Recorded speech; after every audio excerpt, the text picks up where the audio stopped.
What's up, everybody? What's going on? We have the latest episode. The not the go home show. What you would originally be the go home show, but things have changed the format of the shows. So now we have an extra special episode for. I don't know what my brain's trying to get at. Monday Night Raw. I don't know why. I just took I had a headache, so I took a headache. If I sounded weird in last episode, it was that. I also have post-nasal drip, so, shit gets in your thing and you get a little cough, you get a little sneeze. And it's annoying. It's not an allergy thing. I don't have any allergies. But, yeah, let's just get on to Monday Night Raw. Enough of me bitching about it. Oh, but I did want to say something important. So, literally, I don't think I talked about in the last episode, but I responded to a comment, as I have before, of like what I want to do with the save, and I was like, I want to do the save till at least WrestleMania 32. Oh, I'm sorry, 31, and all that shit. But that was because it's obviously around 2016. Somebody just made a program that is supposed to convert your saves to a database. Now, this will be really finicky and a long process, and I'm gonna test it out. And I'm not. This is not guaranteeing anything. But as far as I can tell, I may have the possibility of taking the save, making it a database, then exporting it into TEW 2020. Now, this already is an exported game from 2013, so it'll be all wonky and shit. But you know what? Why not have a try? We'll go for it. We'll see what happens. Oh, excuse me. Damn, post-nasal fucking drip. But anyway, we will take that and we will see what happens. But first, we have the intro to Monday Night Raw. Is basically...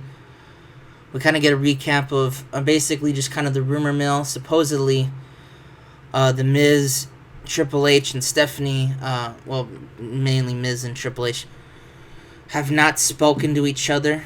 They've only talked, but Miz is booked in tonight's main event. Suddenly, from not being booked in matches to being booked in them, he's to face Dolph Ziggler, one half of the tag team champions. Sounds like a fun little main event in, kind of the out of kayfabe sense to book. But The Miz is going up against him, but apparently him and Triple H have not talked in a while. But up first, I believe, is Daniel Bryan taking on The Big Show, which is the Big Show tries to put in a valiant effort, but The Big Show is defeated, forcing to tap out with a LeBell lock. Daniel Bryan getting the better over The Big Show and making him tap out, proving that size does not matter to Daniel Bryan. He's got a huge penis, probably. It's that vegan food. But what the fuck am I going on about? He, regardless, defeats The Big Show for the all-important win on his way to his WWE title match. Next, The Miz comes out, and The Miz is just like, really? Daniel Bryan? He's like, I've heard what you've said. I've heard it all. And you know what? I understand where you get that cockiness from. You get it from me, the old me. I was your trainer. You never showed me any respect as your mentor, your vet in NXT. But you know what, Daniel Bryan? I truly understand it. I get it. I understand. Is that you can do a couple submission holds and you think you're the greatest. But you're not good enough to have this. You're a B+ player. I see we're bringing that in there. You got these people that chant yes for you. You do all this other stuff, but I'm a fucking celebrity. I'm a global superstar. And I didn't need the dynasty to do that. I did that myself. So you know what? Fine. I'll see you at WrestleMania, but I gotta go through a couple of nerds at Elimination Chamber first. So if you can be cocky, can you at least be patient? And Daniel Bryan's like, this fucking nerd is just talking all this bullshit. And the next segment, we have Sarah Del Rey being interviewed by Michael Cole and Trish Stratus. And Sarah Del Rey basically talks about, her career she's had in independent wrestling. in women's wrestling, and she wants to prove to the world, unlike AJ Lee could, that spooky shit does not matter. It's all about actual wrestling. And that she is going to beat Astrid for that Divas title. I gotta remember to change Sarah's gimmick if I'm not an idiot. Waiting for this moment a long time. She really has, and now she's getting to prove it. And then in a good match, she defeats Kaylee Von Scarlett of the Coven in 5:53 by submission with a label lock of her own. So nice little unintended kind of little thing there with the label lock being shown up at both times. So that's kind of fun. Next up, we have Randy being talked to by Triple H and Stephanie. And Triple H is like, Randy, you're a fucking idiot. You're a moron. You assaulted a child, even though he's not a child. I still like the narrative. I think it's funny. You insulted a fan who won a contest. And now my position as CEO is at stake. Alright? Do you want to explain yourself? And Randy's like, I didn't get the title shot. And Triple H is like, oh my god, I literally put you in the Elimination Chamber match. You mongoloid. Alright? I'm gonna fine you. I'm gonna fine you, fuck it, $250,000 for your actions. And you know what? If you do it again, if you RKO anyone again till Elimination Chamber, it's gonna be an extra $50,000. And Randy Orton walks out like he clearly doesn't give a shit. He's like, whatever, I'm just gonna go play on Twitch, play some Call of Duty. In a good... Oh, damn it, this should have been a storytelling match. And whatever.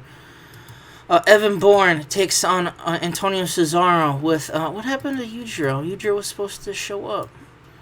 Where do you know? I swear to God, Yujiro was supposed to show up, and that would have been the storyline. But Evan Bourne defeats Antonio Cesaro in 1917 with the fast roll-up. Yujiro should be in the background here with Mao. And also, Evan Bourne is is scared of the actual woman and trying to impress his pillow, his anime pillow. So it's kind of like the best of both worlds scenario going on here. She's trying to do both things, and Cesaro quickly kind of takes advantage. But with a quick roll-up, he eliminates Antonio Cesaro. And then the two come off, and Evan Bourne takes the mic and he goes, we are officially going to be a tag team, a regular tag team. And I've picked out a name for us to go by. I think it's a fun name. It's going to be Harem. Harem is the tag team name. And Yujiro's like, God, you fucking weeaboo piece of shit. Whatever. And the crowd starts chanting Harem as loud as they can. Kofi Kingston somewhere cries at the death of Air Boom. But it was always meant to be, I guess, between Yujiro and Evan Bourne. Next up, we see the Big Show recovering. His neck, his side's hurting from the Daniel Bryan match. Sorry about that. And CM Punk walks in. He's like, hey, Show, nice match. Bang up job there, dipshit. And Show immediately gets into a rage. And Kane's like, why don't you just, leave him alone? He's got to worry about his Elimination Chamber match. He's like, oh, like the Elimination Chamber match I'm going to win? Like the one where I'm going to pick his fat ass up and hit him with the go to sleep, and I'm going to do the same to Miz and win the WWE title? John Morrison's like, slow your roll there, player. I believe I'm going to win that match as well. And he's like, Morrison, you've had like 80 fucking tries. Like, come on. Like, it's just not going to work. And Morrison's like, well, why don't you tell that to your face?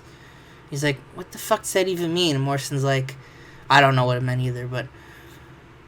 And then he just walks away sad because he didn't get his promo right. And Kane's like, what an idiot. And CM Punk's like, you're bald. Shut the fuck up, bare-ass-looking motherfucker. And that's that whole chaotic segment. And just a match between Tanahashi, Yoshitatsu, and what's a tag team unit? I selected the wrong thing. It's very weird. They beat England's Finest in a tag team match with Tanahashi hitting the Dragon Strikes onto Nicholas Magnus for the win. And another kind of squash match after that is, well, not a really squash match. We showcase a lot of Richie Steamboat as Wade Barrett defeats Richie Steamboat with the Wasteland in 14:59 for a pretty good match. And right there, Sami Zayn is with Austin Aries again. Austin Aries is very wary. He's like, Samoa Joe has been attacking me ruthlessly all throughout the arena. I need to get away from Samoa Joe. And Sami Zayn's like, fucking Austin, can you just give me your goddamn U.S. title shot? And he's like, you know what? I would rather give my U.S. title shot to the next person I see. And he looks kind of to the side of Sami, and it's Kevin Steen. He's like, fuck. He's like, yeah, you know what, whatever. Kevin gets a U.S. title shot. And Sami's like, is that supposed to piss me off? We're like friends. Like, oh, okay. Kevin, you ready to win the U.S. title? And Kevin's like, yeah, I'm ready. And Austin's like, fuck. So he walks away all pissed off. And Sami's like, God, that guy's a fucking dipshit. Kevin's like, yeah, he's a pretty fucking big idiot. And in a 92A, wow, this kind of fucking depresses me. This should have been... what the fuck is a unification match? What did I do? God damn it, game. Was it that? Or let me see what the rating did, just because I'm pissed off. Low heat. Whatever. And I'll take that main event. The Miz defeats Dolph Ziggler in a match with the skull-crushing finale, during which, when the referee was turned, Roman Reigns ran in and speared the fuck out of Dolph Ziggler, causing the kind of win that is followed up with the skull-crushing finale.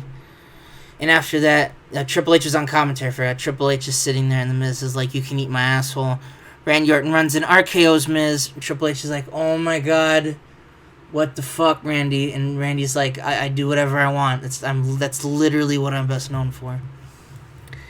And he does that roll out of the ring thing.